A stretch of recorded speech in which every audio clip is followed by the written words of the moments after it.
अपने view book में colour pencils के लिए स्केच पेंटिंग का व्यू। हाँ छोटे लगते हैं ना। अब एक कलर छोटे आते हैं इसका।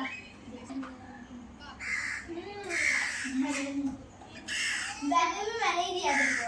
हाँ ये रेड है। रेड है। ऑरेंज है। ऑरेंज है। पिंक है। पिंक कोई शेड पिंक कोई शेड है। ये फ्लोरिकल ग्रीन है। ये रेड है। ये ऑरेंज है। ये पर्पल है। ये डार्क ब्राउन है। ये लाइट ब्राउन है। ये लाइट पिंक है।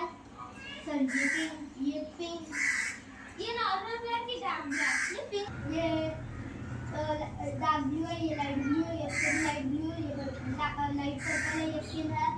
ये डार्क ग्रीन कोरा पिंक क्या है। कोरा पिंक है। ये गोल्डन है। ये